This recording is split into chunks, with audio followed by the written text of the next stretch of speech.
Hello students, मेरा नाम है अभिषेक और आज हम शुरू करेंगे प्रश्नावली 2 का प्रश्न क्रमांक 3। ठीक है, ये प्रश्न बहुत ही इंपॉर्टेंट है। इससे आप 2-3 चीज़ क्लियर होगा। मैं आपको अच्छे से बताता हूँ। पहला चीज़ है, पहले प्रश्न को पढ़िए। दिए गए समीकरण को किसी भी विधि से हल करिए। ठीक है, तो किसी विधि से तो अभी तक तो बताया नहीं हूँ कौन कौन सी विधि से। तो सबसे पहले देखिए, इसमें 2 विधि है, 3 विधि है वैसे, आलेखी विधि, प्रतिस्थापन विधि और विलोपन विधि। तो हम मेनली प्रतिस्थापन और विलोपन विधि को देखेंगे। ठीक है, प्रतिस्थापन और विलोपन को देखिए, सीखिए, इसी से सारे प्रश्न बनेंगे। और इस प्रश्न को अच्छे से समझना है और दोनों विधि से हल करके देखना है। तो दोनों विधि से अपने आप समझ में आ जाएगा दोनों विधि क्या है। अब देखिए, यहाँ पर दिया है a1/a2 b1/b2 अगर बराबर नहीं है, इसको समझ लीजिए, तो अद्वितीय हल होगा। मतलब हम सबसे पहले इस समीकरण से तुलना करेंगे। ठीक है, अगर ये चीज़ हमको मिलता है तो अद्वितीय हल होगा। ये मिलता है a1/a2 b1/b2 c1/c2 b1/b2 के बराबर नहीं है तो कोई हल नहीं प्राप्त होगा। a1/a2 b1/b2 और c1/c2 अगर तीनों बराबर हैं तो अनेक हल प्राप्त होंगे। अब यहाँ पर इसमें तुलना करके सबसे पहले देखिए क्या है, a1x plus a2x plus c1 sorry, यहाँ पर a1x plus b1x plus c1x ये बराबर, और a2x प्लस b2x बराबर c2x। इससे तुलना करेंगे तो a1 बराबर 1, b1 बराबर -1, माइनस वाई तो -1, c1 बराबर -1, a2 बराबर 3, b2 बराबर 2 -2 और c2 बराबर 12। तुलना करिए, a1/a2 मतलब 1/3 और b1/b2 बराबर -1/-2, माइनस माइनस कैंसिल, फिर भी 1/2 ही आ रहा है। तो क्या a1/a2 b1/b2 बराबर हैं? तो a1/a2 1/3 बराबर b1/b2 -1/-2, माइनस माइनस प्लस तो 1/2। क्या फिर भी ये बराबर है 1/3 और 1/2? नहीं है, अतः अद्वितीय हल होगा। हल होगा, बस आपको यही समझना है। मतलब आपको प्रश्न में ये बताना है कि ये कौन सा हल होगा, उसके बाद आपको प्रतिस्थापन और विलोपन विधि से हल करके x और y का मान निकालना है। समझ आया? अब देखिए, ये अद्वितीय हल हमने निकाल लिया।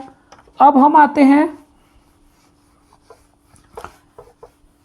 प्रतिस्थापन और विलोपन विधि को समझते हैं। तो ये कौन सा हल होगा? अद्वितीय हल। अब प्रतिस्थापन विधि देखिए, प्रतिस्थापन विधि, प्रतिस्थापन विधि क्या कहता है, हमको x का मान समीकरण 1 माना x - y बराबर -1 और 3x - 2y बराबर 12। यहाँ पर आपको क्या करना है, ये समीकरण 1 और ये समीकरण 2। अब समीकरण 1 से क्या करेंगे, समीकरण 1 से क्या करेंगे, x - y बराबर -1, x का मान निकाल लेंगे तो -1, y पक्षांतर होगा, -y पक्षांतर होगा तो +y, x का मान निकल गया। अब x का मान समीकरण 2 में रखने पर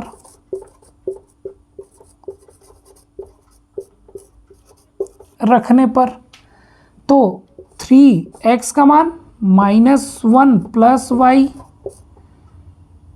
प्लस माइनस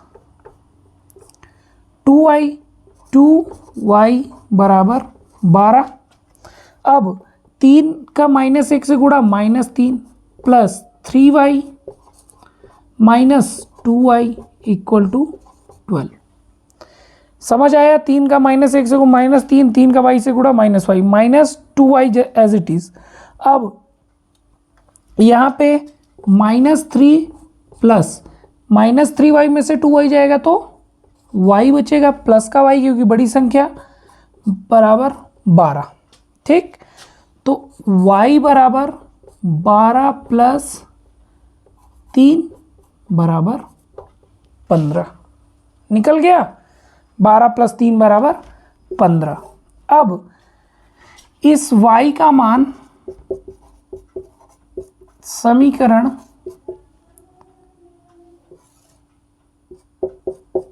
1 में 2 में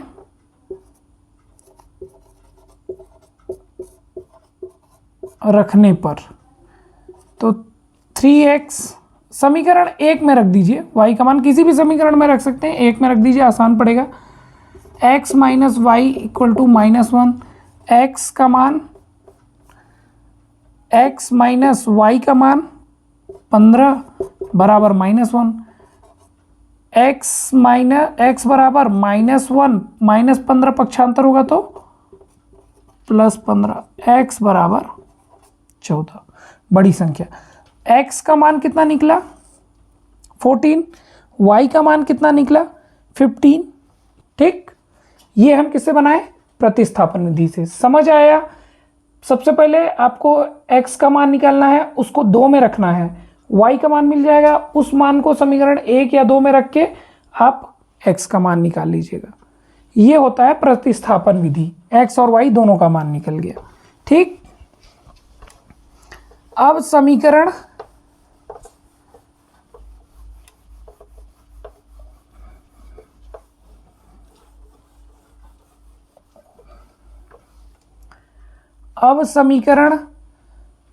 समीकरण को हल करते हैं विलोपन विधि से। विलोपन विधि से x minus Y equal to -1 और 3x minus 2y equal to 12। अब देखिए, इसमें अगर मैं 3 का गुणा कर दूं पहले वाले में, अब ये समीकरण बराबर नहीं है, एक को बराबर करना है, तो इसमें अगर 3 का गुणा कर दूं तो 3x माइनस वाई बराबर -1, 3y और -3, 3x 3y और -3, 3 एकम 3, 3y और 3x। ठीक, और ये 3x माइनस, ये हो गया हमारा समीकरण नंबर 3। ठीक, अगर हम इसको समीकरण नंबर 1 और समीकरण नंबर 2 माने तो ये समीकरण नंबर 3 मिल गया। अब समीकरण 2 में 3 को घटाने पर हम देखिए, अब इस समीकरण 2 3x minus 2y equal to 12, 3x minus 3y equal to 3। अब इसको हम घटा देंगे, प्लस है तो माइनस, माइनस है तो प्लस, माइनस है तो प्लस। नीचे वाले चिन्ह को देखते हैं। ठीक है, कैंसल आउट हो जाएंगे, माइनस प्लस, प्लस और माइनस तो ये घट जाएगा, माइनस प्लस, तो 3y में से 2y जाएगा तो y, लेकिन बड़ी संख्या के सामने प्लस का निशान है, ये प्लस है, प्लस का निशान है तो ये प्लस y बराबर, प्लस है तो जुड़ जाएंगे प्लस प्लस, तो 12 और 3 15, y का मान हमको मिल गया। अब इस y के मान को